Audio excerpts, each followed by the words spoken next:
Hey everyone, we got some huge news out of Disney today, so let me go through that in this short video here.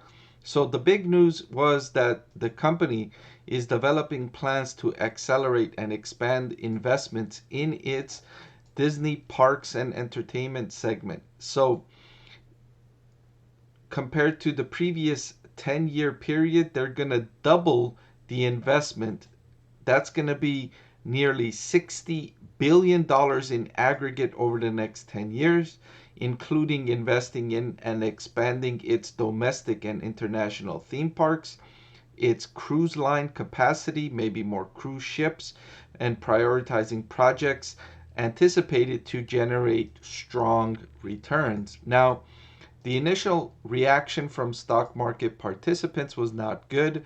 The stock was down 3% after this news came out, but I'm overall thinking this is a solid move by management, and I'm going to talk about why I think that's the case here.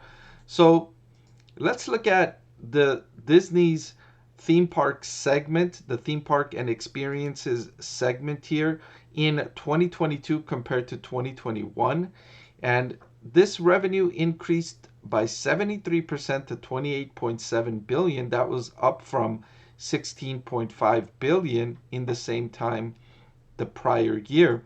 Now, of course, in the prior year, there was significant amounts of shutdowns and the parks weren't operational the entire time. The cruise ships were certainly not operational, and so you had that big boost.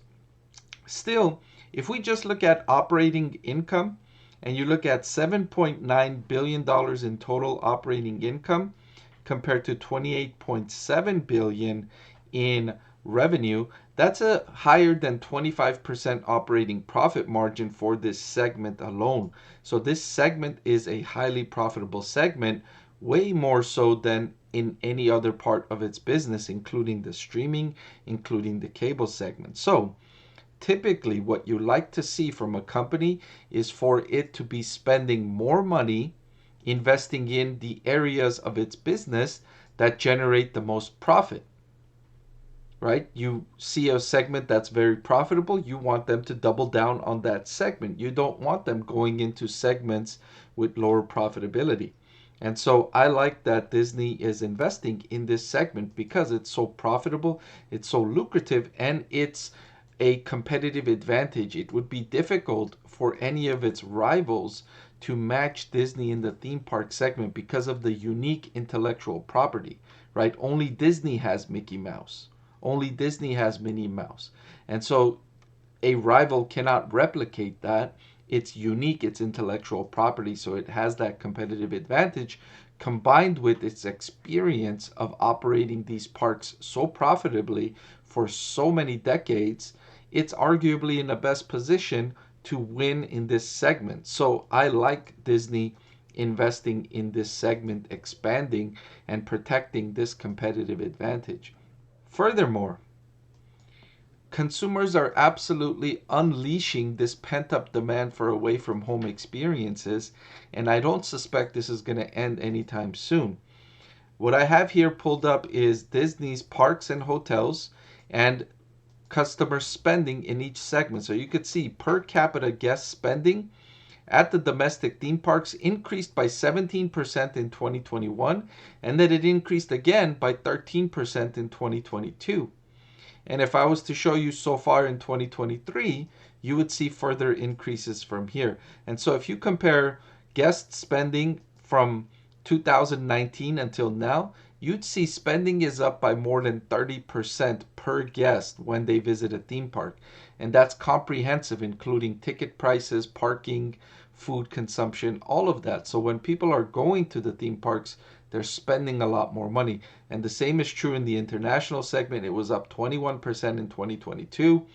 2023 is going to be a lot stronger because that's when the economic reopening in China really gained momentum. Similar story with hotels. Per room guest spending was up 19% in 2022, 16% overall. If you've looked up Disney hotels, you would see the average room night is not less than $400 per night at any of its hotels. And so that's been, at least domestically, and that's been increasing as well. So demand is strong for this segment, and it's got a competitive advantage in this area. So personally, as a Disney investor, I like this move. I like the decision to expand investment in the theme parks, in the theme park segment overall, because of its higher profit margin and because of that pent up consumer demand that's likely going to last several years more before it kind of ebbs out. But that's all I've got for this video. Thank you for watching.